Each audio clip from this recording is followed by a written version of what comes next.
Bonsoir à tous, c'est Reftov les Koulam. Bezrat Hashem, avant de commencer le cours, j'aimerais le dédicacer pour la Refoua Shelema, la guérison complète de Estelle Dvora Bat Miriam. Juste avant de commencer, deux petites annonces. La première, c'est pour vous dire que nous serons à Natania, Bezrat Hashem, la semaine prochaine, mardi 2 juin. Donc c'est la rue 23 Derer à Parc, à 20h30 Bezrat Hashem. Mardi prochain à Natania, 20h30. Si vous pouvez passer le message, et je pense qu'on diffusera aussi une petite affiche. Et deuxième annonce, c'est par rapport au Pidyon Nefesh. Vraiment, j'aimerais faire un rappel par rapport à cette grande lumière du Pidyon Nefesh qui permet vraiment d'adoucir la rigueur, de libérer, comme son nom l'indique, de libérer le Nefesh, le rachat de l'âme par l'intermédiaire de cette grande lumière. On le fait Baruch Hashem selon les règles du Rachash avec les 160 pièces en argent. Avec la version de Rabbi Nachman aussi. Et Baruch Hashem, on voit des grandes délivrances. Et je pense que c'est bien de le diffuser pour que vous puissiez vous aussi en profiter. C'est vraiment quelque chose de grand, connu et reconnu. J'ai fait tout un cours sur le Pidyon Nefesh pour expliquer comment ça marche. Mais en tout cas, vous êtes les bienvenus si vous êtes intéressés. Je pense dans la description du cours, vous trouverez les moyens pour nous joindre. Ok, le cours de ce soir à Botaï, c'est un cours à mon goût, en tout cas, avec un message ultra important, un chidouche vraiment très très fort par rapport au phénomène des drones. Le phénomène des drones, tous ces systèmes sans pilote aujourd'hui qui constituent en fait la guerre de demain. La guerre de demain, celui qui dirige, celui qui contrôle cette technologie, ce qu'on appelle les drones, les avions sans pilote, tout plein de robots en fait, c'est les robots qu'on utilise dans l'armée. Alors celui qui dirige cette technologie, il gagne les guerres. On n'est plus dans des guerres de tanks, d'hélicoptères, d'avions. Aujourd'hui c'est quelque chose de beaucoup plus fin et on arrive avec quelque chose qui vaut quelques centaines de dollars à mettre KO des appareils qui valent des millions de dollars. Des millions de dollars. Israël font partie des leaders dans le développement de cette technologie. Ils l'utilisent en temps réel aujourd'hui. Ils sont un exemple pour toutes les armées au monde. Malheureusement aussi contre nous, des drones clandestins comme ça, de fabrication clandestine, qui font beaucoup de morts malheureusement parmi nos soldats. Et on l'a vu, on le voit aujourd'hui dans le Liban. Des drones achetés 200 dollars sur Internet, ils rajoutent une bombe dessus et ils le dirigent comme ça jusqu'à un tank ou un rassemblement de troupes ou quoi que ce soit, et là-bas, Chazé Shalom, on tombe sur des blessés, voire des morts, Chazé Shalom. On voit aussi au 7 octobre, malheureusement, ils ont utilisé le même système pour neutraliser des caméras, pour neutraliser des systèmes de défense, et pour intervenir. C'est-à-dire ils ont attaqué avec un système de drones auquel ils ont rajouté des grenades, des bombes, etc. Aujourd'hui, en Israël, ils font appel à toutes les industries, qu'ils soient militaires ou privées, pour trouver une solution. Solution, qu'est-ce qu'on fait contre ces drones?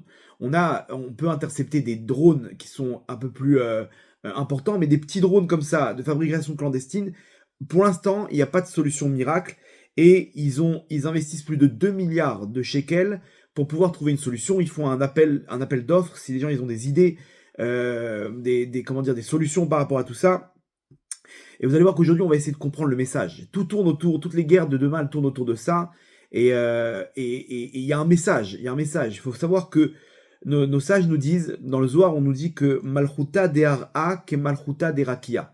La royauté d'en bas, elle est à l'image de la royauté d'en haut. C'est-à-dire, si on comprend l'évolution qui se passe en bas, okay, on peut comprendre exactement ce qui se passe dans l'évolution spirituelle dans les mondes supérieurs.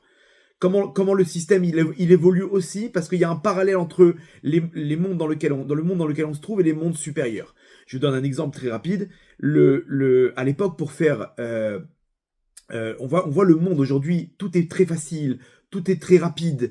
En quelques coups de téléphone, on peut faire des millions de dollars. À l'époque, ça marchait pas comme ça. À l'époque, il fallait acheter la marchandise, il fallait aller la vendre là-bas dans le marché et racheter encore la marchandise. Pour devenir millionnaire, il fallait des années, des années. Aujourd'hui, avec les systèmes de marché financier, les investissements, on peut gagner en quelques coups de téléphone, en quelques actions, on peut être millionnaire. Ça va très vite. surtout avec Internet, avec les téléphones, avec les... En un instant, on peut faire passer d'un bout à l'autre du monde une somme.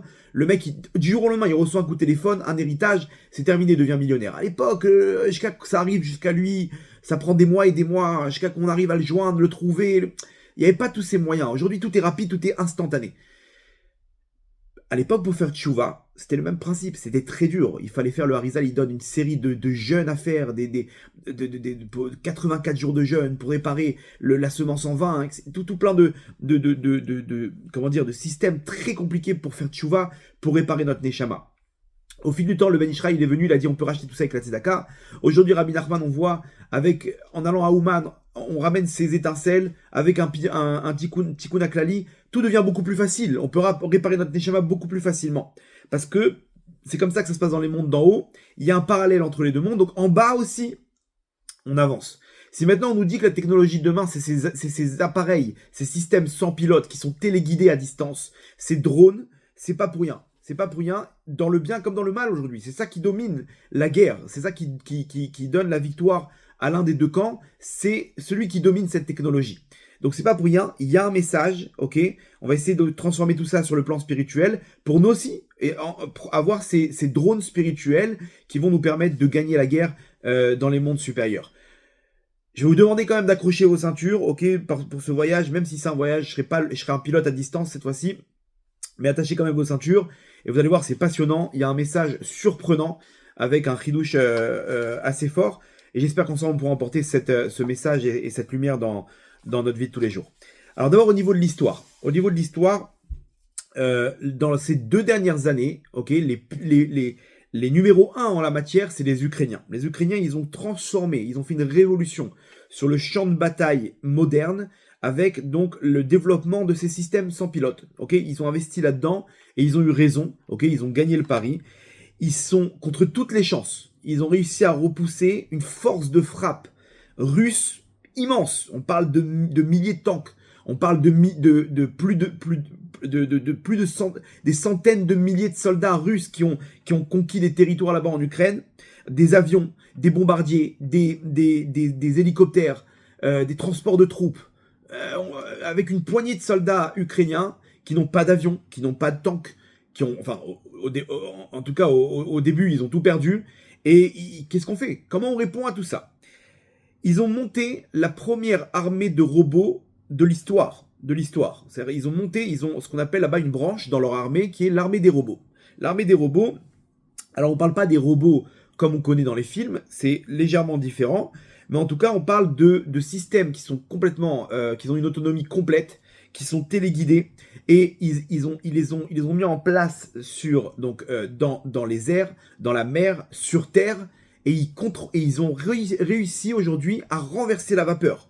Ils ont complètement renversé les tendances, et ils ont réussi à repousser déjà les Russes, et pire que ça, à attaquer en plein cœur de Russes des bases militaires, des bases aériennes, et ils font des dégâts incroyables.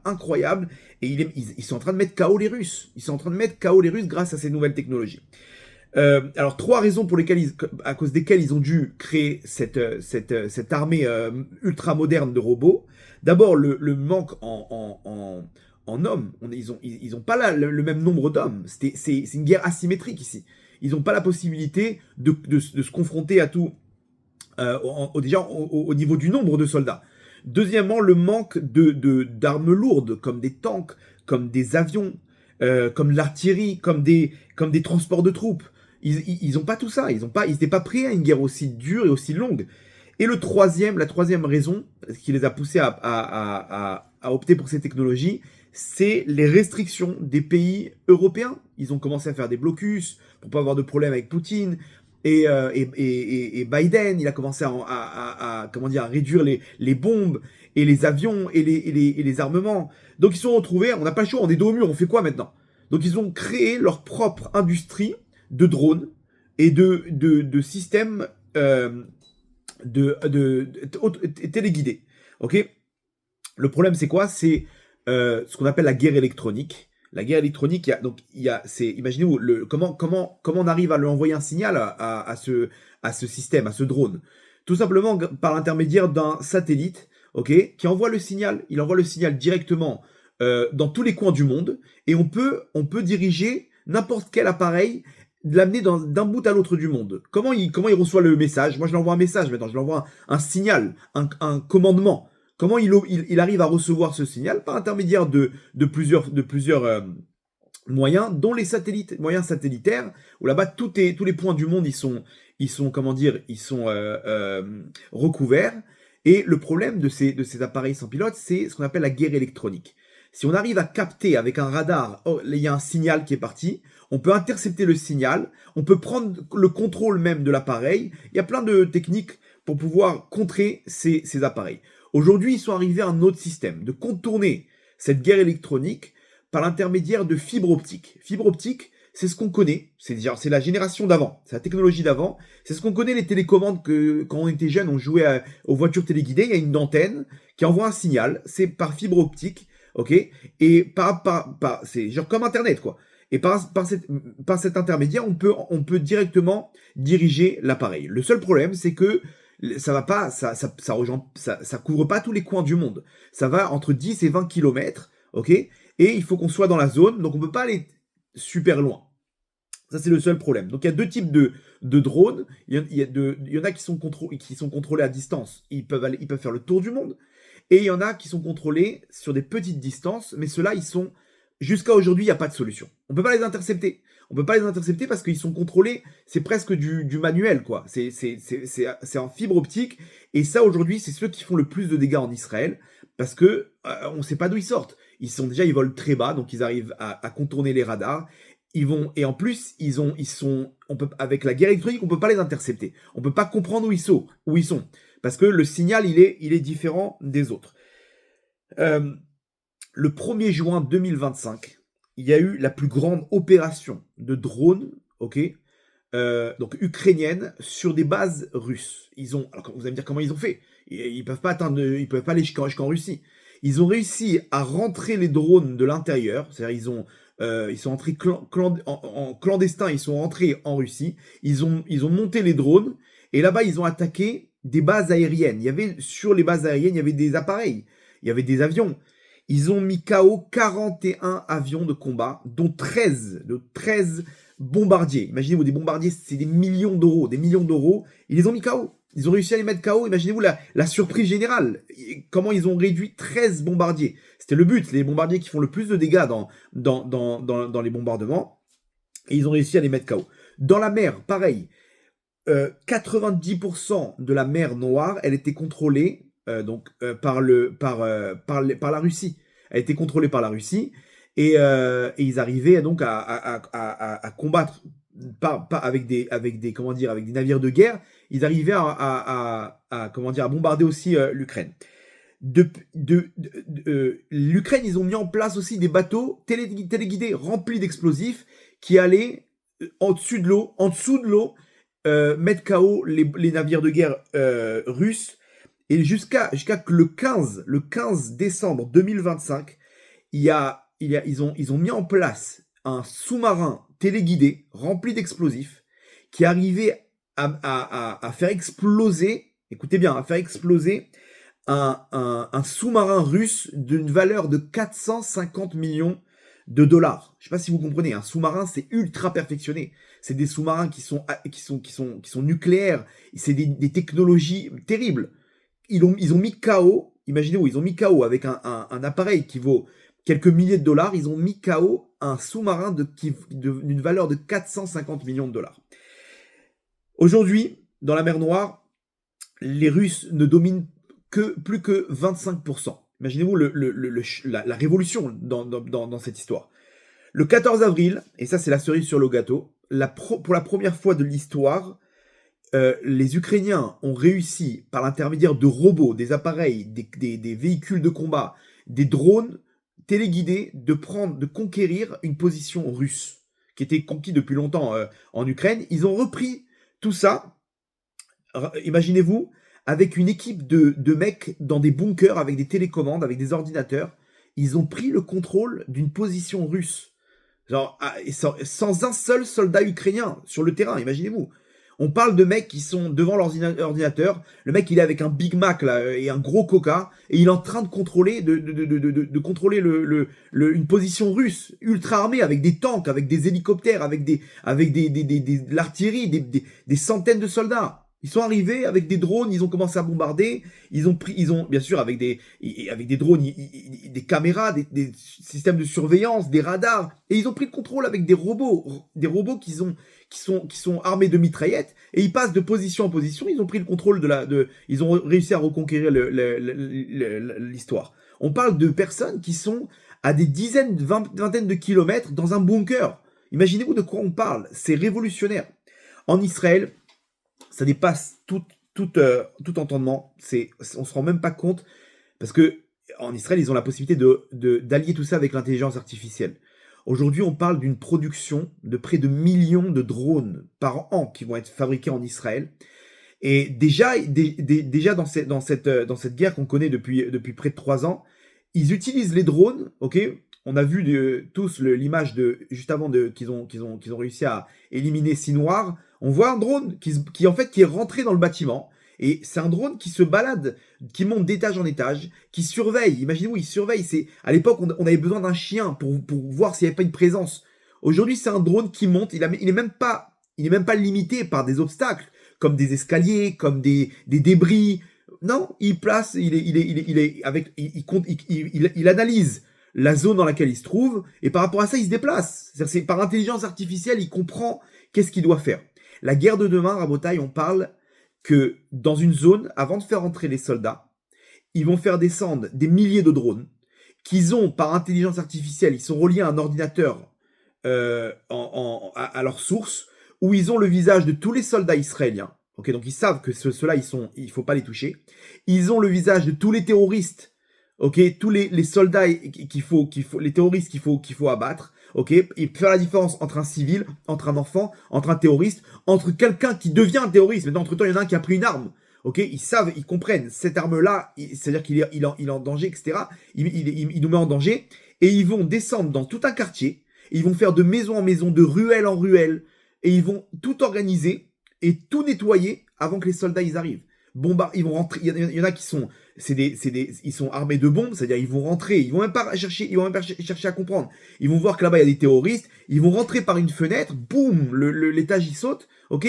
Plus besoin d'avions, plus besoin de tanks, plus besoin de bulldozers. Imaginez-vous de quoi on parle. On parle de petits appareils qui font 20 cm de diamètre, qui peuvent envoyer une balle entre les deux yeux d'une personne, ok. Des caméras infrarouges qui peuvent détecter s'il y a la présence humaine, si c'est des enfants. Imaginez-vous de quoi on parle. C'est un essaim d'abeilles qui vont venir envoyer leur venin dans tous les sens pour liquider, pour neutraliser toute une zone.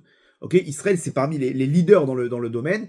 Et Baruch Hashem, que Hashem nous a donné cette technologie pour pouvoir être les pionniers en la matière. Ils ont recruté un commandant de l'armée ukrainienne qui a fait son alia, un juif, et aujourd'hui ils leur donnent toutes les technologies ukrainiennes. Ils arrivent à allier aussi l'expérience des Ukrainiens. C'est peut-être le pasouk. Il y a un pasouk qui dit que les Bnei Israël, quand Hachem il va vouloir se débarrasser des ennemis d'Israël sur la terre d'Israël, il y a marqué, regardez le pasouk, Vegam et tatsira yeshalach Hashem elokecha, et aussi la guêpe. Hachem, l'abeille, Tsira, c'est l'abeille. Hachem, il va envoyer Hachem, ton Dieu, bam, sur eux, Adavod Anisharim, jusqu'à qu'ils vont être éliminés, tous ceux qui restent sur la terre d'Israël, les ennemis d'Israël, Vanistarim Ipanecha, et ceux qui se cachent de toi. C'est-à-dire, il y en a qui vont se cacher. Comment tu les trouves? Ils sont armés, ils ont des armes, des bombes, des grenades. Hachem dit, je vais envoyer la guêpe. C'est quoi la guêpe? C'est peut-être ce drone, ok, cette guêpe des temps modernes en fait, un essaim, on parle d'essaim de drones qui vont arriver et des gens qui se cachent, qui attendent pour des guet-apens, contre des soldats et qui ont fait tellement de dégâts dans la dernière guerre.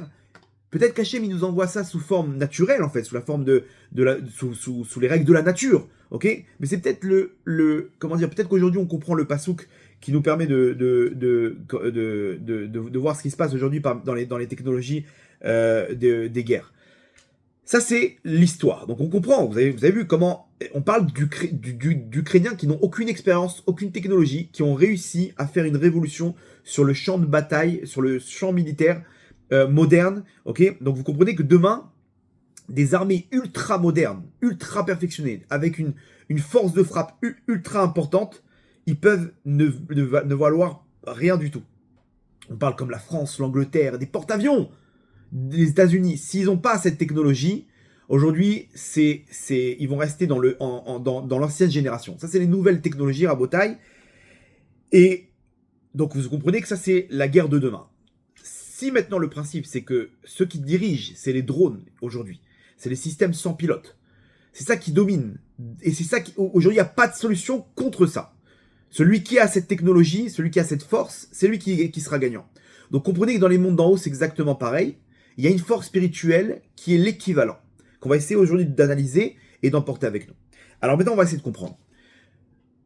Vous allez voir, c'est surprenant. Quel est le premier drone de l'histoire? Je pose la question. Quel est le premier drone de l'histoire? Je vais vous aider. En hébreu, un drone, on appelle ça rarfan. Rarfan, ça vient du mot merachef, du verbe lerachef, c'est il plane. Planer, c'est lerachef. Ok, et vous voyez, il reste en. C'est pas un avion qui a besoin sans arrêt d'être en vol, en mouvement. Il peut rester sur place, le drone. Ok, comme à l'image d'un hélicoptère, il est merachef, il plane. Ok, d'où le nom rarfan. Rarfan, c'est un planeur en fait, un drone. On appelle ça en hébreu un rarfan. Pourquoi? Parce que ou merachef, il plane, il tient dans les airs. Donc d'après vous, le premier drone de l'histoire du monde, d'où il vient? Si vous scannez la Torah, maintenant c'est très facile. Ok, si vous scannez la Torah, vous allez vous arrêter sur un verset, sur un pasouk. Ok, donc essayez de deviner. Ok, très facile. C'est parmi les premiers versets de la Torah. Ok, Bereshit bar Elokim et Hashem et Taretz. Veruach Elokim merachefet al pene amaim. Et la lumière d'Hachem, Ruach Elokim, l'esprit divin, merachefet, il plane al pene amaim, sur l'eau. Qu'est-ce que ça veut dire? Plein d'explications, ok? Mais le Rashi, on va s'arrêter avec la première, celle de Rashi. Donc déjà, tout de suite, je vous parle de rarfan, de drone, ok, merachef. Tout de suite, quand je vous dis de scanner la Torah, c'est facile, on arrive au deuxième verset. Veruach Elokim, merachefet al pene amaim. On parle de l'esprit divin qui est merachef, qui plane sur l'eau.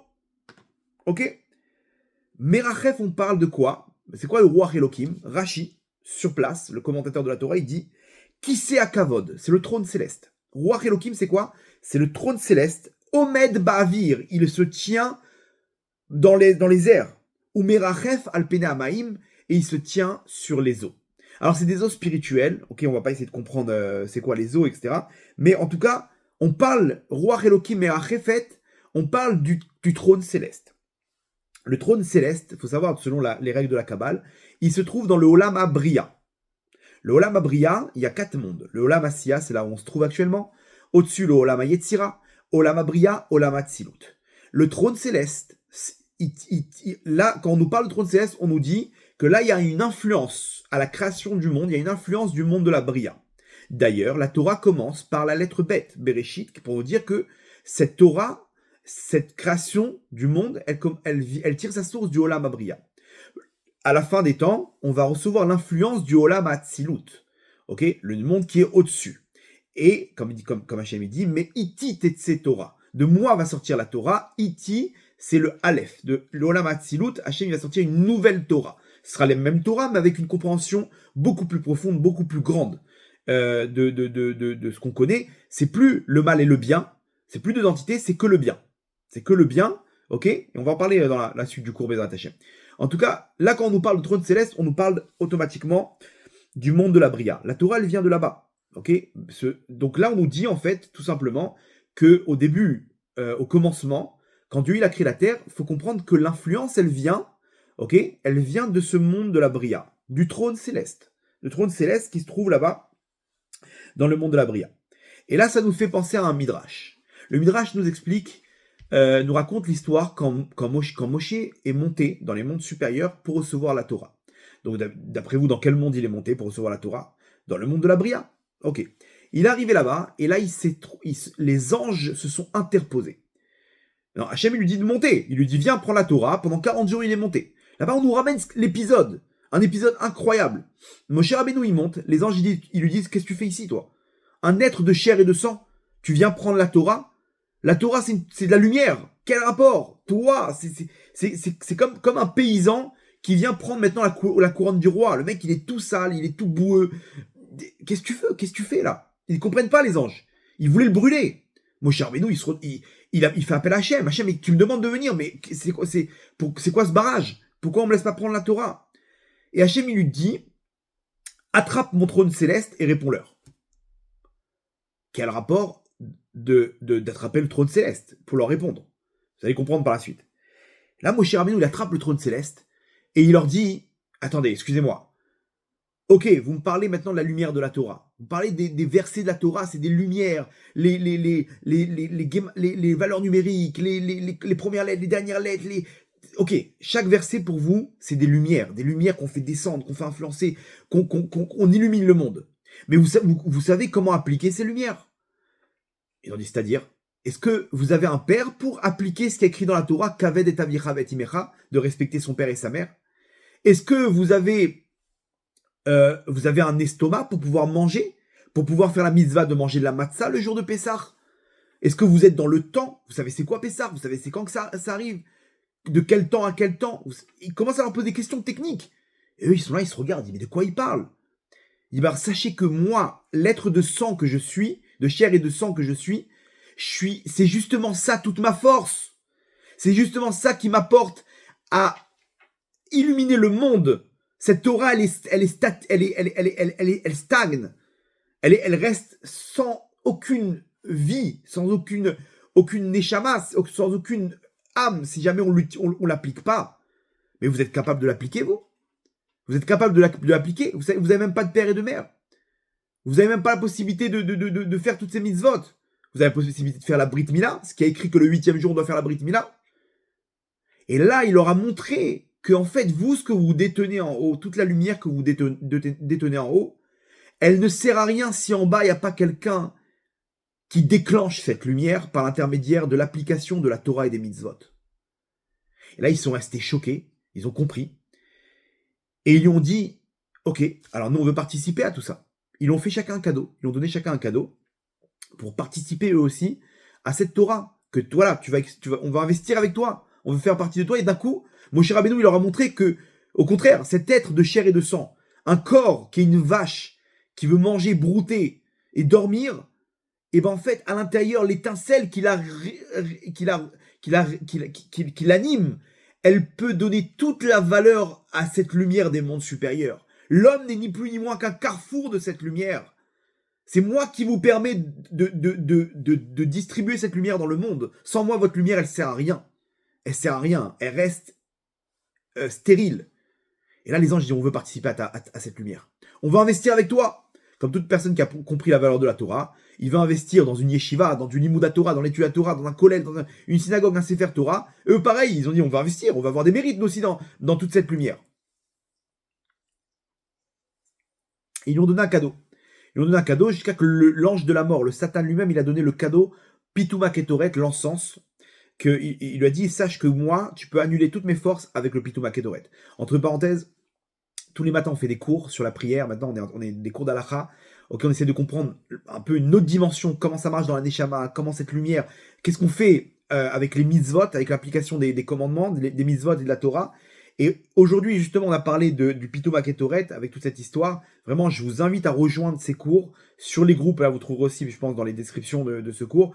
Sur les groupes WhatsApp, vraiment, ça va vous donner une autre vision de votre vie, de cette aventure avec Hachem. En tout cas, l'ange de la mort, il a donné le Pituma Ketoret, les encens qu'on lit tous les matins, 2 fois, 3 fois par jour. Et c'est ce qui permet de neutraliser les forces négatives dans ce monde.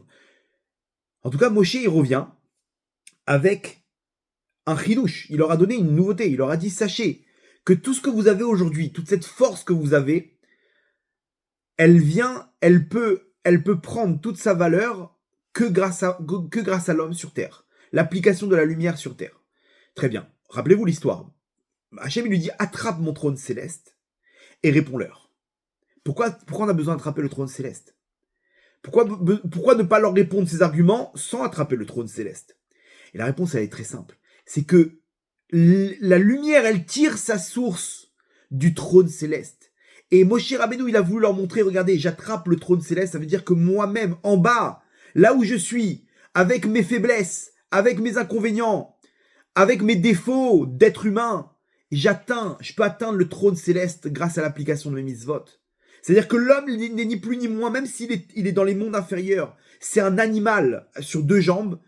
Malgré tout, ses actions, elles peuvent lui permettre d'atteindre, d'attraper le trône céleste, là où toute la lumière tire sa source. Toute la lumière de la Torah, elle tire sa source du trône céleste, et c'est l'homme qui arrive à atteindre tout ça. Chose que vous n'arrivez pas, vous bénéficiez de cette lumière.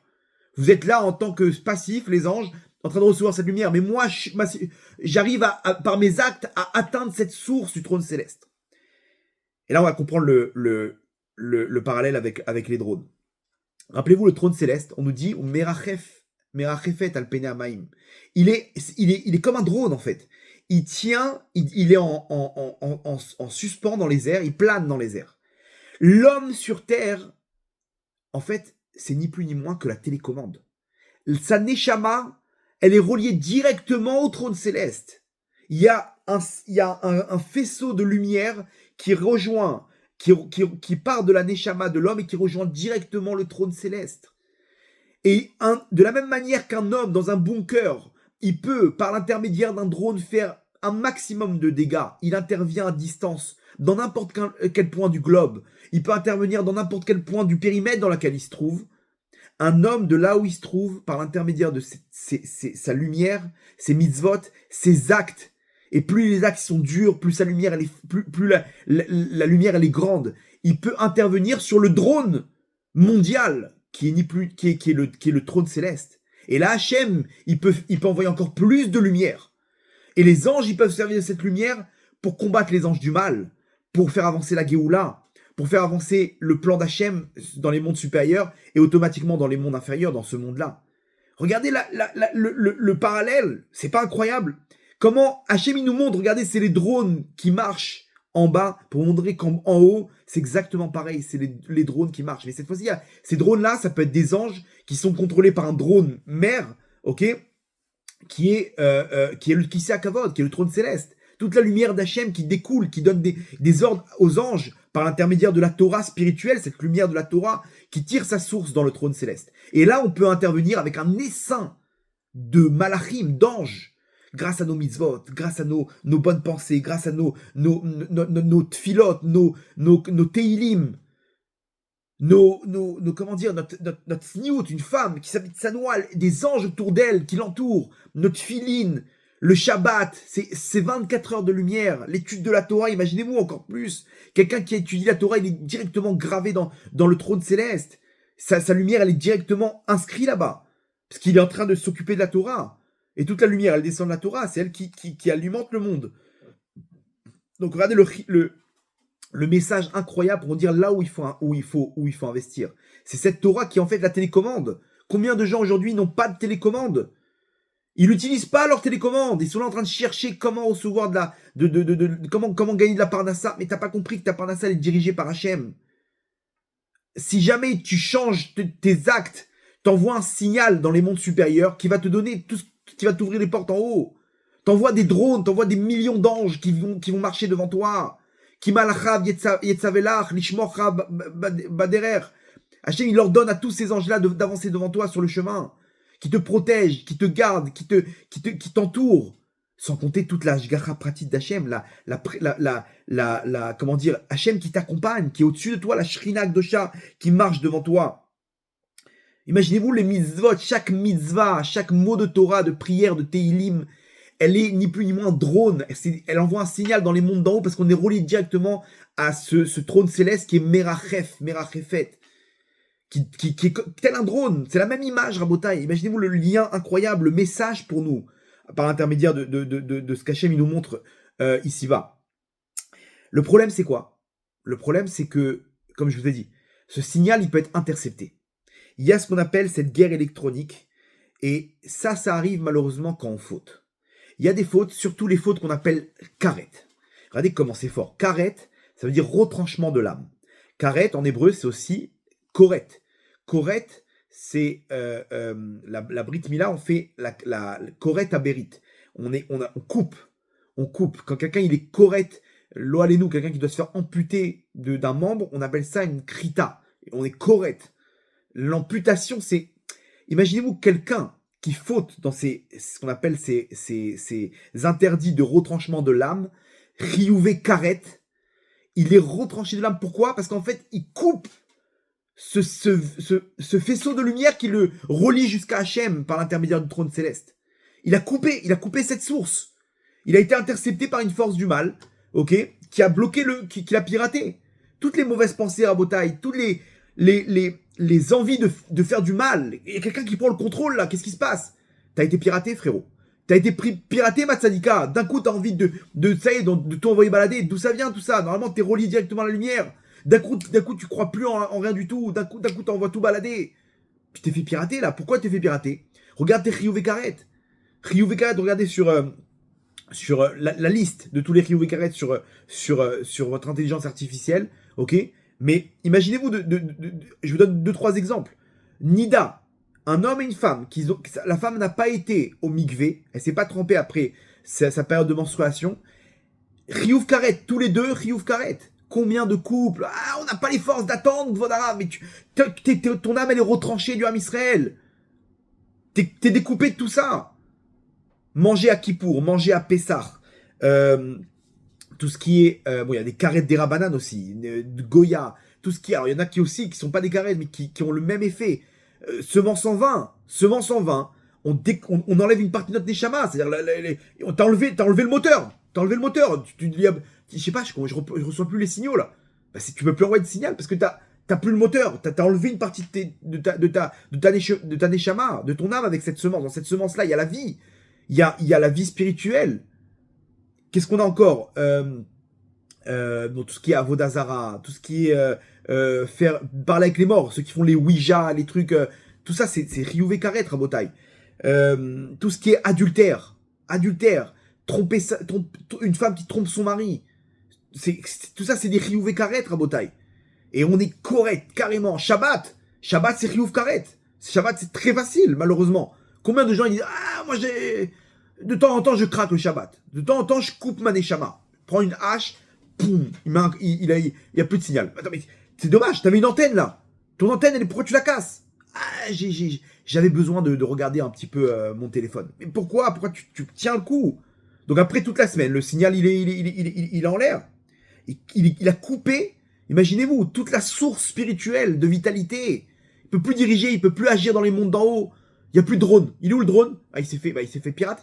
Ils l'ont récupéré, hop, ils l'ont fait atterrir là-bas, chez eux, c'est terminé. Je crois que je peux plus intervenir, moi. Tu peux plus intervenir, c'est terminé. Alors c'est quoi la solution, Rabotai? Ne vous inquiétez pas, il y a une solution. À partir du moment où une personne il fait tchouva, à partir de ce moment-là, il peut rétablir le lien, le signal. C'est bon, il peut reprendre possession du système. Le système en haut, il est en l'air, malheureusement. Mais il a remis le système en place. Le drone, il a pris des coups, il a été endommagé. Mais il a remis le système. Comment remettre en place le drone, le système, dans les mondes supérieurs, par intermédiaire de tikkunim. Ok? Les tikkunim du Harizal, du Ben Ishraï, tikkun aklali, ça remet en place. Mikvé, pidyon nefesh, Rabotai, vous comprenez pas, c'est la lumière de la chorma qui redescend sur la personne. Ça envoie une lumière terrible. Mais faut être relié pour ça. La tchouva, Rabotai, quelqu'un qui fait tchouva, qui pleure Hachem, qui met ses larmes sur son front, il efface ses fautes. Quelqu'un qui pleure Hachem, il n'y a rien qui tient devant la tchouva. Rien qui tient devant la tchouva. À partir du moment où une personne fait tchouva, elle se reconnecte directement au trône céleste.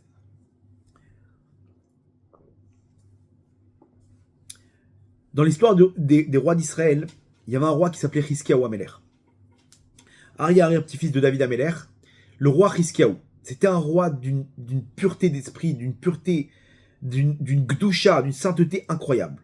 À tel point qu'il a, par esprit divin, il arrivait à voir que par roi HaKodesh, il a vu que ses enfants aller faire tomber le Ham Israël, aller servir l'idolâtrie, etc.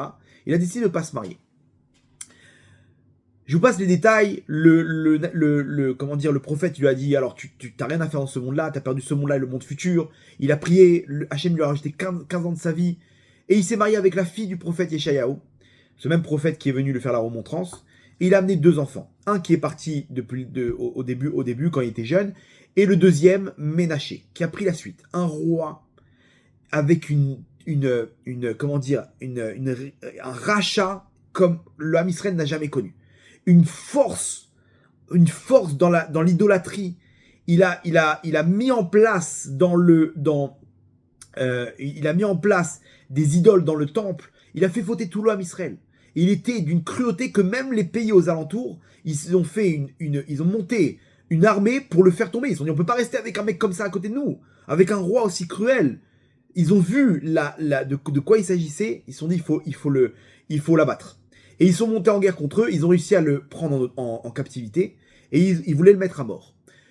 Là-bas, ils l'ont mis dans une marmite brûlante, sans eau. Et ils ont commencé à brûler. Et lui, il s'est retrouvé. Au bout d'un moment, les pieds ils ont commencé à chauffer. Il a commencé à appeler toutes ses idoles, tous ses dieux qu'il a servi toutes ces années. Et là, il voit qu'il n'y a pas d'intervention. Je comprends pas. Il appelle un deuxième, troisième, quatrième, rien à faire. Et là, il appelle comme ça Hachem. Regardez comment il appelle. Il dit, j'ai entendu parler de toi, de mon père, de mes pères. Mes pères, ils utilisaient cette force.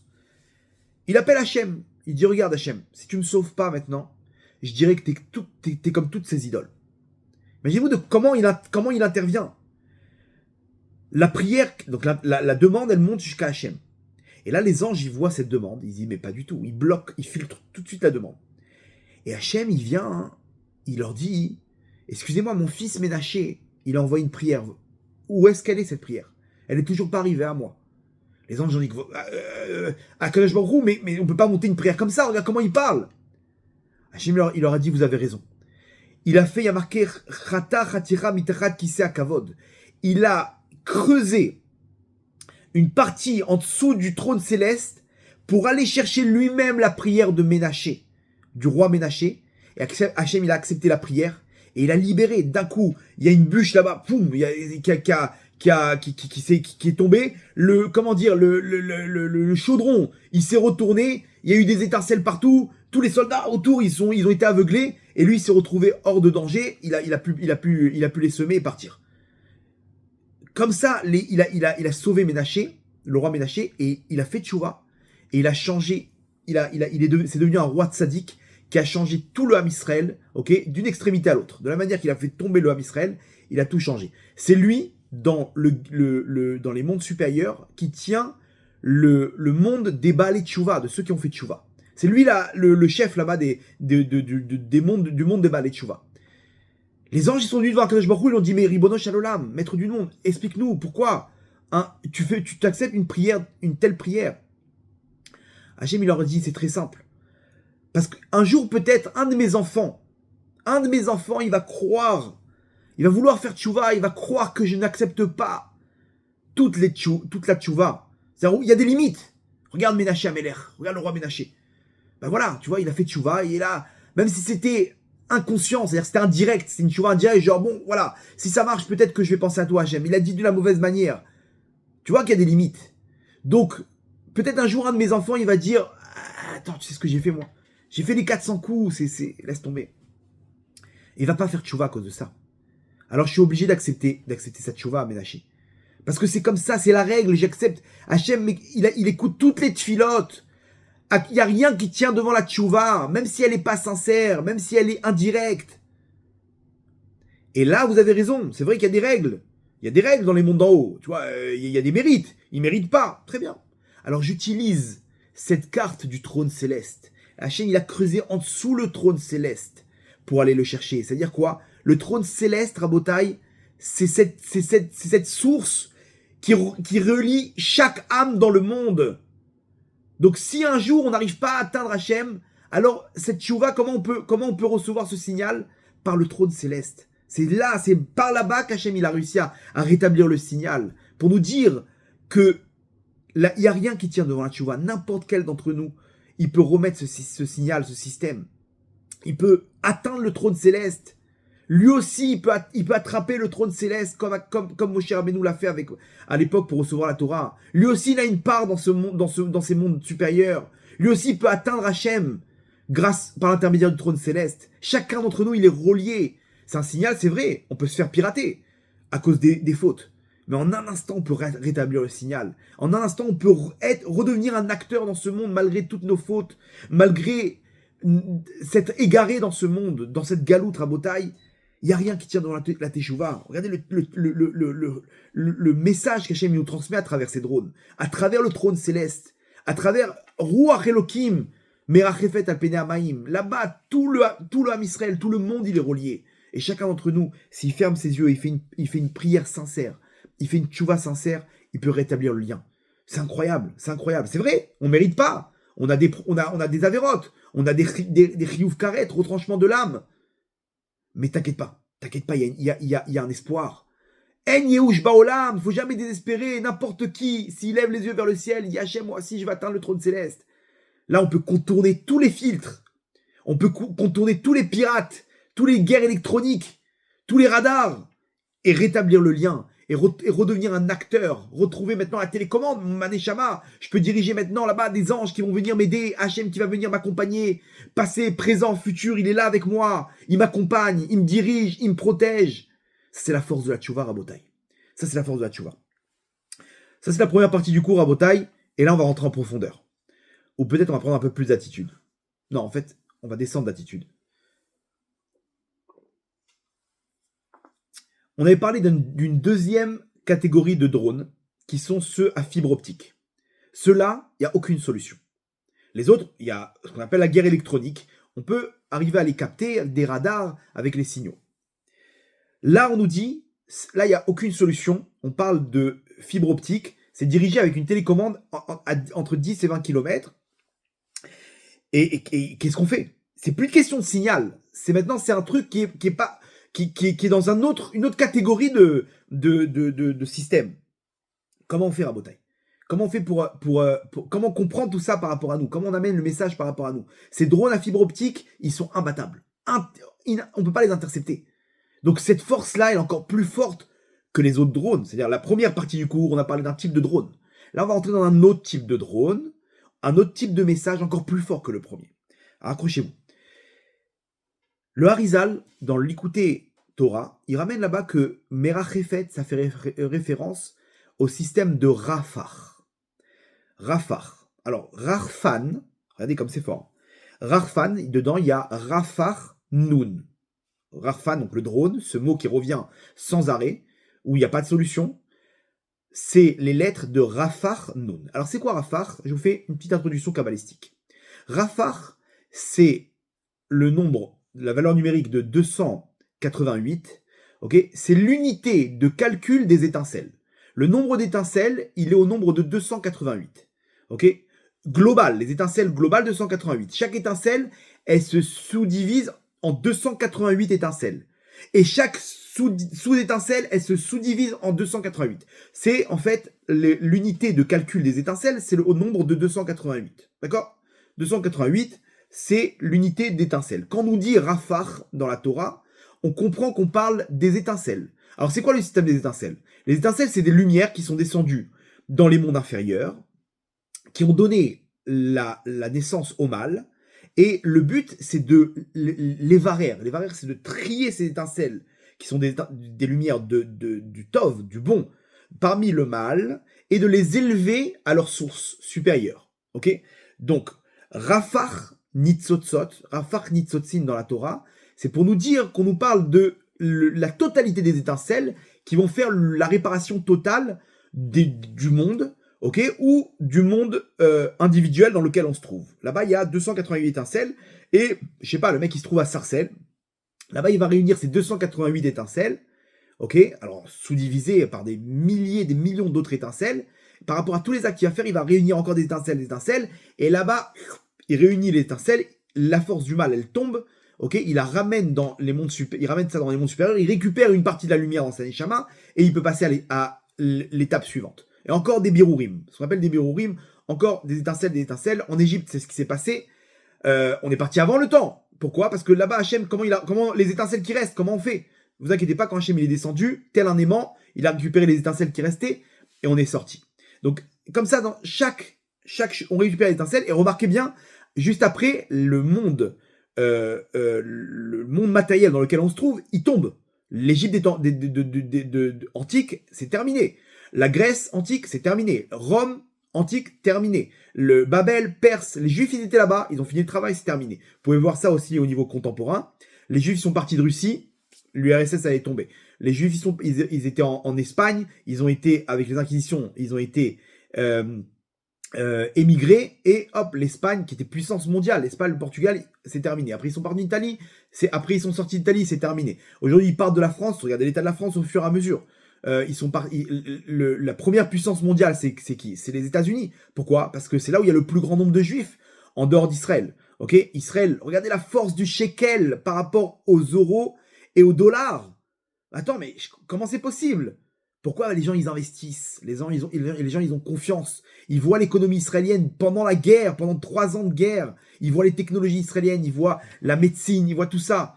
D'où ça sort tout ça? Ben, c'est normal, on amène nos étincelles au fur et à mesure. Donc le meilleur investissement, c'est Israël à la bataille. Les gens ils s'inquiètent, oui, mais peut-être on va aller à Miami. Plus les Juifs ils montent des États-Unis, plus vous allez voir la différence. Donc ça c'est le principe de Rafah. Rafah Nisosot, on avait fait tous des cours sur Rafah, la ville de Rafah, Rafiah à Gaza. On a dit que c'est là-bas qu'il y avait les étincelles, et quand ils vont terminer avec cette ville, ils vont prendre le contrôle, effectivement. Après, c'est là-bas que tout a basculé. On peut voir ça avec du recul maintenant, comment c'était là-bas que se trouvaient les étincelles, c'est là-bas que se trouvaient les otages qui représentaient ces étincelles qu'on a sortis des souterrains, des forces du mal, pour les remettre à leur place. Donc en l'occurrence, dans leur famille. C'était tout le système. Là maintenant, on nous dit Rarfan, c'est Rafah Nun. Regardez les lettres. Rarfan, c'est Resh, Chet, P, donc c'est Rapar, Nun. Donc c'est les étincelles de Nun. C'est quoi Nun? Alors il faut savoir que Nun, dans la Kabbale, c'est ce qu'on appelle le monde de la Bina. Le monde de la Bina, ok, la Neshama des mondes, qu'on appelle donc le monde de la Bria. Ah, ça vous rappelle quelque chose, le monde de la Bria? Très bien. Nous dit le Rachim Akadosh, c'est ce qu'on le Nun. Pourquoi on appelle ça Nun? Pourquoi le Nun il fait référence à la Bina? Parce que la Bina elle a 50 Sha'arim, 50 niveaux, 50 degrés. Et dans ce monde-là, donc pour passer à finir la réparation de ce monde, on doit parcourir les 50 degrés de la Bina, de ce monde de la Bria. On termine, on peut monter dans le monde de la Tzilut. Nous disent nos sages, le Rachim Akadosh en particulier, il nous ramène que à l'époque, les Israël, ils ont atteint le 49e degré d'impureté, c'est-à-dire l'équivalent dans les mondes, dans les forces du mal. Comment ça marche? C'est quand tu valides, quand tu arrives à récupérer les étincelles qu'il y a dans le 49e degré, tu peux passer, tu as décroché le 49e degré dans la Bina, dans les forces du bien, de la Kdusha. Les Bnei Israël en Égypte, ils sont descendus dans le 49e degré d'impureté. Là-bas, ils ont réuni les étincelles. S'ils étaient restés encore un instant, ils n'auraient jamais pu sortir des forces du mal. Au dernier moment, Hachem les a libérés d'Égypte, et là, ils ont pu décrocher le 49e degré, okay, grâce aux étincelles. Ces étincelles-là, elles ont matérialisé le 49e degré dans la Kdusha, qui est le don de la Torah. On a reçu la Torah. Tout ce qu'on a fait en Égypte, c'était pour recevoir la Torah. On a décroché la Torah.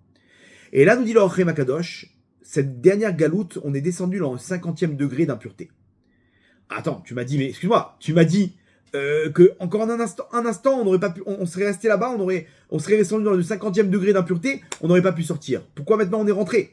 Oui, parce qu'à l'époque on n'avait pas la Torah. Maintenant que tu as décroché la Torah, tu peux descendre dans ce 50e degré d'impureté. Et jusqu'à aujourd'hui, on est dedans. Si on y arrive, on décroche le 50e degré de la Bina, de la Kdusha, et là on passe à la Géoula, qui est le monde de la Tzilut. Okay, on a fini avec ce monde, toute la réparation de ce monde depuis la création du monde jusqu'à la venue du Mashiach. On a fini avec le monde de la Bria, on arrive dans le temps du Mashiach, qui est le monde de la Tzilut. Okay, c'est un petit peu, je veux dire, on monte en profondeur, mais vous allez voir où je vais en venir. Donc en fait, Rarfan, drone en hébreu, c'est Rafah Nun, c'est les dernières étincelles de ce monde de Noun, des forces du mal, pour décrocher la Géoula. La Géoula, très bien. Le Shomer Emonim, il dit, c'est quoi là-bas l'épreuve? Alors dans le 49e degré, c'était l'idolâtrie. Ok, on a décroché la Torah. La Torah, elle a contré, c'est ce qu'on a décroché. C'est quoi l'épreuve du 50e degré d'impureté? C'est la kfirut, l'athéisme. C'est un niveau encore plus dur que l'idolâtrie. Parce que l'idolâtrie, je sais qu'il y a un Dieu, mais je crois que c'est Bouddha ou JC. C'est encore pire. L'athéisme, c'est il n'y a pas de Dieu. Vous comprenez? C'est encore plus grave. Comment on peut s'en sortir? C'est que grâce à la Torah. Sans la Torah, tu tombes dedans, c'est terminé. Grâce à la Torah, je peux comprendre qu'en fait, au contraire, la Torah, elle me prouve combien la science, elle me prouve combien la Torah avait raison. A priori, j'ai l'impression que c'est contradictoire, mais non, regardez comment la science aujourd'hui, elle me prouve que la Torah avait raison. Grâce à la Torah, surtout la Torah de la Kabbale, on peut comprendre c'est quoi les Gilgulim et comprendre qu'il n'y a pas d'erreur. Pourquoi un bébé, il quitte ce monde? Qu'est-ce qu'il a fait? Il a fait aucune faute. Allez, laisse tomber, j'abandonne tout. Non, il y a des Gilgulim. Il y a des réincarnations, il y a un fil conducteur maintenant, il y a des Neshamot, comment ça marche, le Tanya il explique tout, l'Ikouté Moran, la Kabbale, la Chassidoute. Waouh, maintenant je peux contrer tout ça, maintenant je peux me remplir de lumière et comprendre que Hakol est Tova. Et là je peux arriver à la Emouna. Emouna ça commence à un Aleph, là on arrive au Olam Hatzilut, c'est le monde de la Géoula Rabotai, ça c'est le 50e degré. Le Rarfan en fait il nous montre en fait, il nous symbolise que dans les mondes supérieurs, on est juste avant les derniers étincelles de ce monde de Noun, des forces du mal, pour décrocher le Noun du monde de la Bria et passer de niveau au Olam Hatzilut. Ça, c'est grâce au Rarfan qu'on comprend tout ça, Rabotai. Maintenant, je vous ai dit, le monde de la Bria, c'est la Neshama. Neshama, on est composé nous-mêmes de Nefesh, Ruach, Neshama. Ok, en gros. Nefesh, c'est les actes. Ruach, c'est la parole. Neshama, c'est les pensées. Regardez comme c'est la preuve qu'on est à la fin de tout ça, parce qu'aujourd'hui, les guerres de demain, enfin, les guerres qu'on est en train les transitions qu'on est en train de passer, remarquez bien, tout est dirigé par quoi? Par les pensées. À l'époque, une guerre, c'était une guerre avec des actes. Rappelez les guerres au Moyen-Âge. C'est une guerre, et les mecs, ils étaient avec leur armure. Tout le corps, il était en activité. La pensée, elle était en pilotage automatique. On utilise à peine sa pensée. Le but, c'est le corps. C'est les mouvements. C'est ton épée. Les archers, le bouclier, le cheval. Le mec, il est en nage à la fin de la journée. Il est KO. Et il se réveille en plein milieu de la nuit. Et il remonte sur son cheval. Et il repart comme ça pendant des mois et des mois. Imaginez-vous, les guerres à l'époque, c'était que par l'intermédiaire de nos forces, de nos actes. Après, il y a eu la parole. D'un coup, la radio, on envoie des éléments, on envoie des commandements à travers les comment dire, c'est plus que avec les armes. C'est beaucoup moins d'actes. On tire une balle. Je peux rester à un endroit, ne pas me fatiguer, tirer des balles. Je parle avec mes trucs. Il y a des échanges par téléphone, par radio, avec tout ce qu'on connaît. Là maintenant, on rentre dans la pensée. Le mec ne bouge plus. Il est dans un bunker avec son Big Mac. Ok, un obèse comme ça derrière avec son casque, son micro et avec que ses doigts, il contrôle tout. Aujourd'hui, on parle plus, on n'agit plus. On est face à une intelligence artificielle et on communique qu'avec lui. Qu'est-ce que tu penses de ça? C'est-à-dire, on parle même pas, on lui écrit un mot. Aujourd'hui, la parole ne sert plus à rien, les actes ne servent plus à rien, tout est dans la pensée. C'est pour nous prouver qu'on est à la fin de ce monde de la Bina, qui est le monde de la Neshama, qui est le monde des pensées. Ça, c'est le Shar Hanoun, Rabotai. Shar Hanoun, c'est 50, c'est la Bina, c'est l'Olam Abriya, on termine. Comment on termine? Donc vous avez compris tout ça pour vous dire que la solution à tout ça, c'est la Emouna. Même nous, des fois, on est pris par ce monde de la Kfirut. Ah, attends, mais comment je vais faire maintenant pour gagner de l'argent? Comment je vais m'en sortir maintenant? Comment je fais dans les épreuves? Regarde, Hachem, il m'a pas donné ce que j'ai besoin. J'ai gardé Shabbat, Vodarav, j'ai arrêté mon travail. Comment je fais maintenant? Attends, tu crois qu'il y a une erreur là? Et comment je fais? Je trouve pas mon ziboug. J'arrive pas à avoir d'enfant. Comment on fait maintenant? Il n'y a pas d'erreur. Ouais, eux, ils sont malades. Qu'est-ce qu'il a fait, ce Rav? Il est malade, un tzaddik, qui s'est fait assassiner comme ça. Dans le kollel, à l'intérieur, en train d'étudier la Torah avec son fils. Il n'y a pas d'erreur. Hakol et Tova. On comprend rien, mais à toi d'utiliser maintenant au-dessus. Passe au-dessus de tes pensées. Emouna, c'est au-dessus de la pensée, ça c'est l'Olam Hatzilut. C'est l'Olam Hatzilut. Et là, vous allez comprendre l'histoire avec le Rarfan, le drone. Rappelez-vous, là, il y a un système, c'est fibre optique. Là, on ne peut pas intercepter. Imbattable, il n'y a aucune solution pour ce Rarfan. Là, on nous dit quoi? On nous dit que Rarfan, c'est le tikkun du Olam Abriya pour arriver au Olam Hatzilut. Le Olam Hatzilut, c'est la Géoula. C'est ce Rarfan, Rafar Nun, qui est imbattable parce qu'il a fibre optique, que nous aussi on peut utiliser, qui est au-dessus qui est supérieur au Rarfan avec le signal là-bas dans la première partie du cours qu'on a expliqué. Celui-là, il est imbattable. Pourquoi? Parce qu'il est relié par fibre optique et on ne peut pas intercepter la fibre optique. Nous, c'est pareil, Rabotai. Là, on monte dans le Olam Hatzilut. C'est un niveau supérieur que les premières catégories de drones. C'est les drones, on est directement relié à Hachem, mais pas par le Olam Abriya, pas par le trône céleste, directement par le Olam Hatzilut. Et ça, on a dit pour le Olam Hatzilut, qu'est-ce qu'il nous faut, Rabotai? C'est la Emouna. Imaginez-vous quand je ferme mes yeux et que j'ai le bitachon. Bitachon, ça vient de batouar. Je suis sûr à 100% qu'Hachem, il va m'aider, qu'Hachem, il fait tout pour le bien. À ce moment-là, je suis relié avec fibre optique, imbattable. On peut pas l'intercepter. Je suis relié directement à Hachem. Ça dépend pas de mes actes, ça dépend pas de mes mérites, ça dépend pas de mes fautes. Quand un homme sur terre, il a confiance en Hachem, il débloque cette lumière, il est directement relié avec un fibre optique lumineux qui le relie pas au monde de la Bria, au Lama, avec toutes les règles qu'on connaît du monde de la Bria, du trône céleste, comme on a expliqué dans la première partie du cours. Non, là, il est relié directement au Lama Hatzilut. Ça, c'est la Géoula, Rabotai.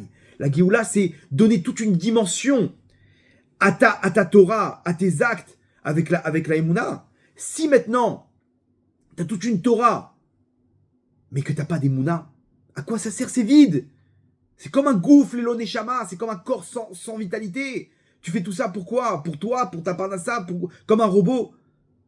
Alors quoi? Non, mais au contraire, tu es avec Hachem. Il n'y a pas d'erreur. Il y a pas de. Quand tu as bitachon, tu es connecté à Hachem. Il n'y a aucune chose qui peut te déconnecter. Même le Yitzhara, il ne peut pas t'enlever tout ça. Même malgré les fautes, il va t'attraper. Il va te dire, ça y est, abandonne. Hachem, il veut plus de toi. Non, j'ai confiance. Je sais qu'Hachem, il m'aime. Je sais qu'Hachem, il veut de moi. Je me relève. Et le mec, c'est une serpillière. C'est une savate. Il vaut rien. Il fait que tomber. Et il se relève encore et encore. Mais qu'est-ce qui lui donne les forces? Emouna bitachon rabotai. Ça, c'est ce lien indestructible qui nous relie directement au monde de la Tzilut, directement à Hachem. Ça, c'est impossible. On ne peut pas intercepter tout ça. Les forces du mal ne peuvent pas intercepter ça. Là, il n'y a aucune solution sur ces drones, Rabotai. Ce Rarfan n'a aucune solution. Ça, c'est Rafar Nun, Rabotai. C'est le tikkun de Nun pour arriver au-dessus du Olam Abriya. Au-dessus du monde de la Bria, du trône céleste, qui est au Olam Hatzilut. Ça, c'est la Géoula. C'est comme ça qu'on arrive à la Géoula, Rabotai. C'est comme ça qu'on arrive à s'élever au-dessus du monde de la kfirut, de l'athéisme individuel qu'on vit chaque jour. Des fois, c'est très fin. Mais ne vous laissez pas embrouiller. Remettez le signal, cette fois-ci, un kesher chazak, un lien fort, indestructible avec Hachem par l'intermédiaire de la Emouna. Hachem, il nous dit une prophétie qui est la preuve d'amour, la plus grande preuve d'amour que l'homme Israël a fait pour lui. Ça veut dire quoi? C'est quel acte ils ont fait l'homme Israël, ok, qui était la plus grande preuve d'amour, ok, envers Hachem. Hachem nous dit Zachar tilach chesed neoraïr. Je me souviens au tout début, à ta naissance, là-bas, tu m'as fait du bien, le chesed. Avad kelulotaïr, cet amour, l'amour là-bas de cette lune de miel où là-bas l'homme et la femme ils se retrouvent, ils sont fous amoureux, ils viennent de se marier. Avad kelulotaïr, cet amour là-bas au moment du mariage. L'erter, alors c'est quoi cette preuve d'amour qu'on a fait? L'erter acharai bamidbar beretz lozarua, que tu m'as suivi sans poser de questions dans une terre aride, un désert aride. Là-bas tu m'as suivi sans poser de questions, sans dire qu'est-ce qu'on va manger. Je vous ai dit, allez, on sort d'Égypte. On va où? Dans votre pays. Où ça? Dans le désert. On passe par le désert. Il n'y a pas. Am Israël, il était tellement amoureux d'Hachem à ce moment-là. Ils ont dit, où tu veux Hachem, on te suivra. Où tu iras, j'irai. Fidèle comme une ombre. Hachem, on te suit, on veut rester avec toi, on veut plus jamais t'abandonner. On a vu ta grandeur. On est là. Quoi, vous posez pas la question? Comme Avraham Avinu, je lui ai promis aussi une terre. Je lui ai dit Lech Lecha. Et là-bas, il est arrivé en Israël et il n'y avait pas de quoi manger. Et là-bas, il est arrivé en Égypte, je lui ai pris sa femme.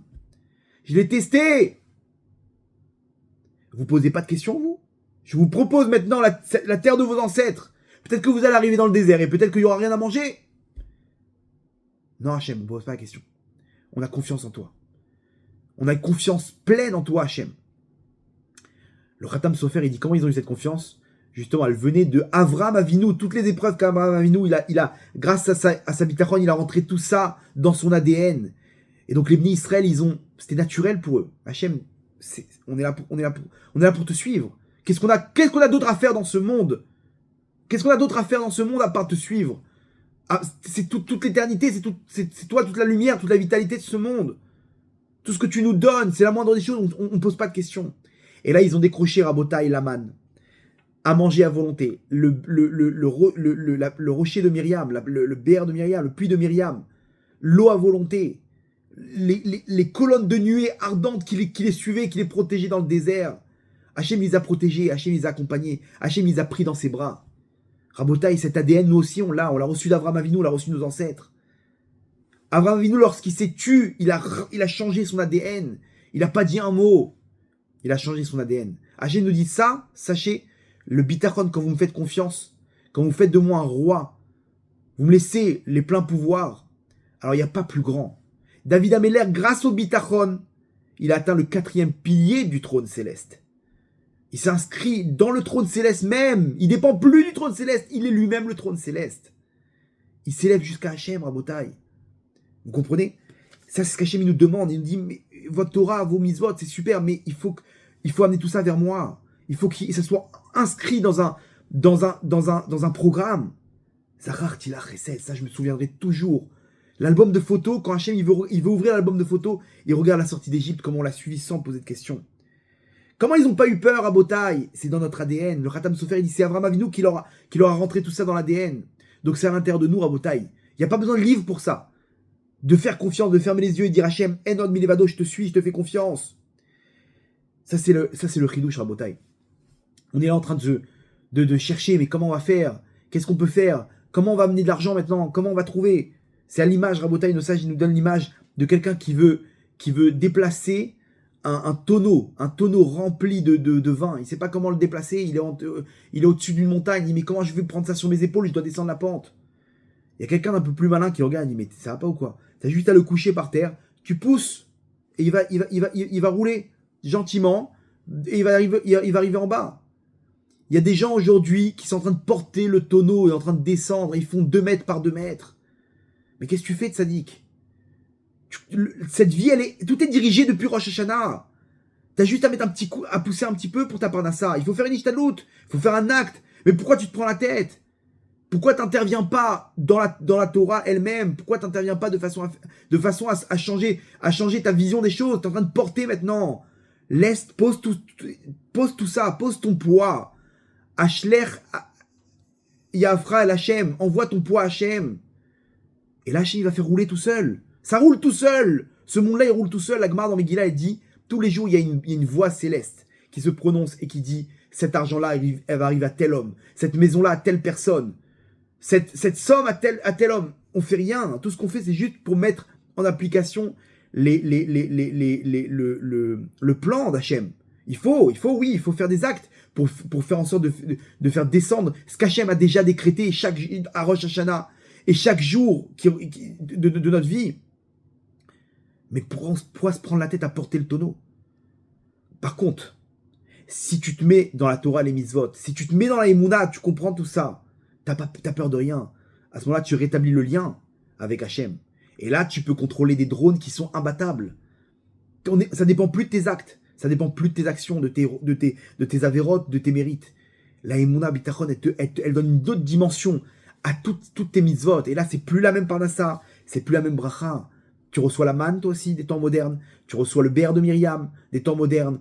Tu es accompagné par les colonnes de nuée des temps modernes.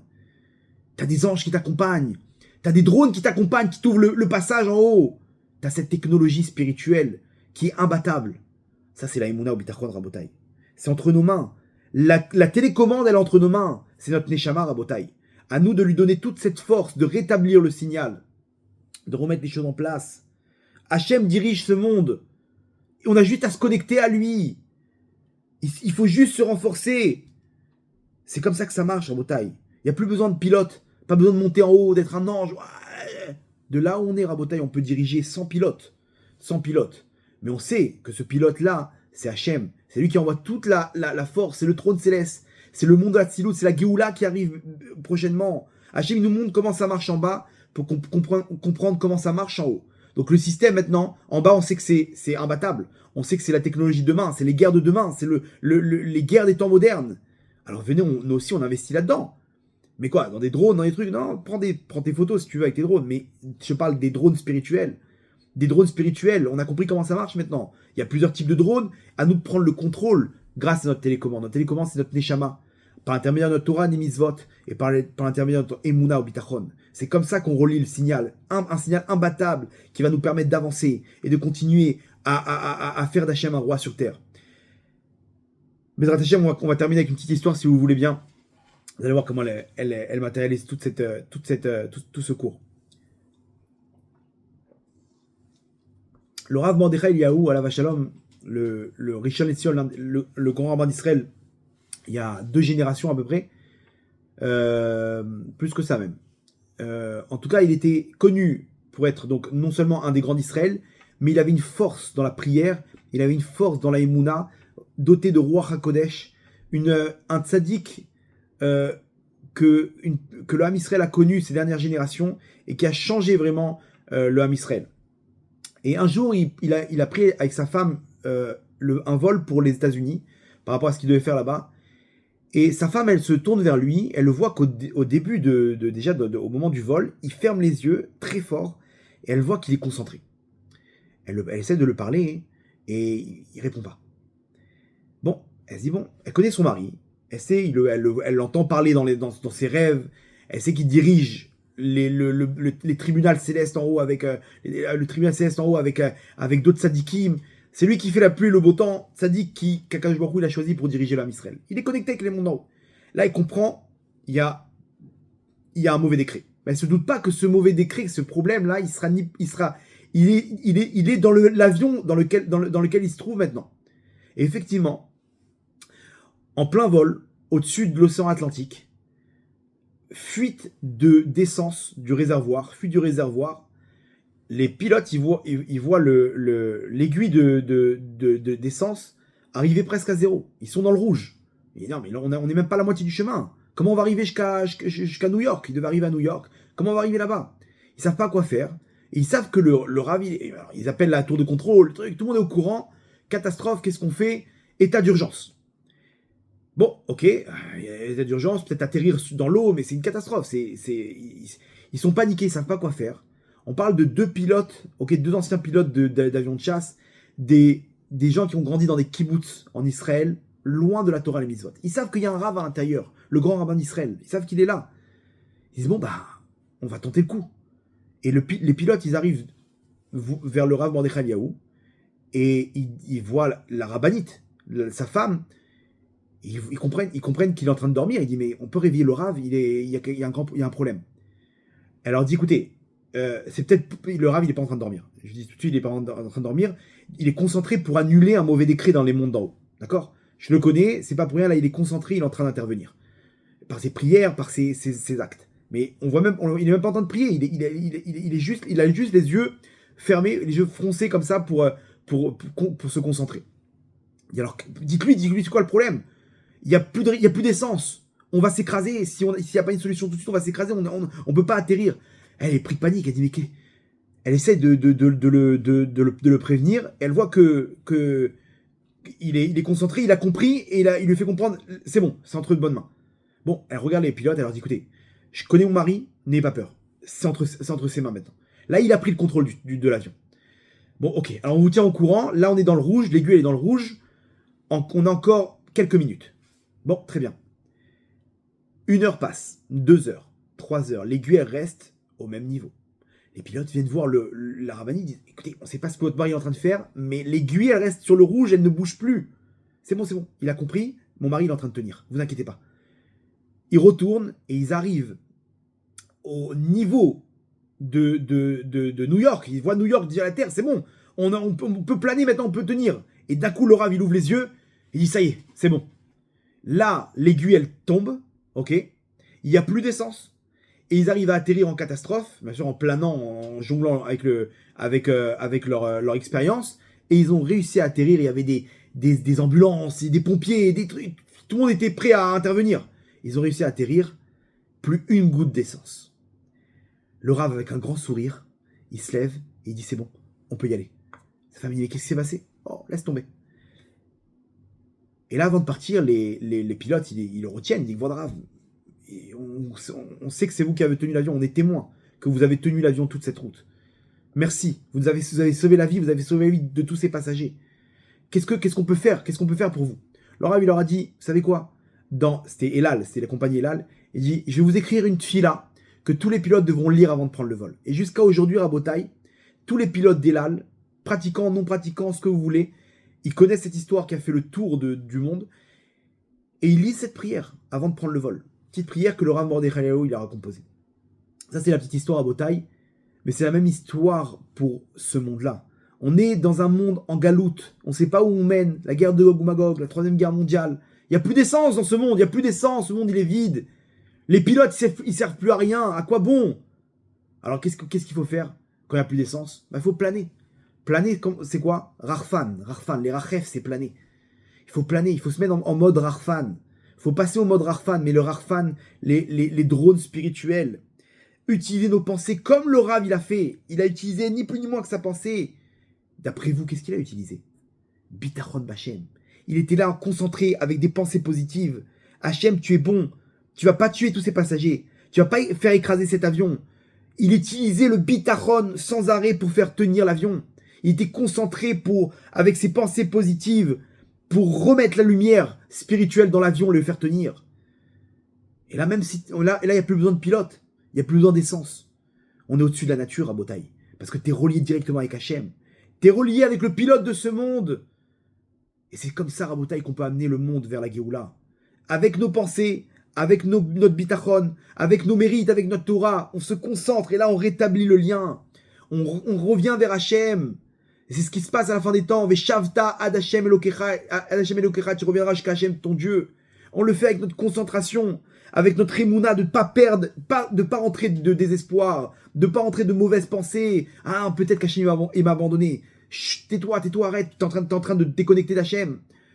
Que du positif, que de voir le bon côté, de juger favorablement, de donner toute cette dimension à notre Torah, nos mitzvot, notre teshuva, grâce à notre émouna. Et là, on passe au Lam Hatzilut. Là, on fait intervenir toute cette lumière qui prend le contrôle de la guerre de demain, la guerre des temps modernes, la guerre spirituelle, où Hachem devient le roi sur terre. Et là, ça y est, on a gagné Rabotaï. Là, on a fait descendre le trône céleste, on a fait descendre la lumière du monde à Hatzilut. C'est la Géoula Rabotaï qu'on attend avec impatience.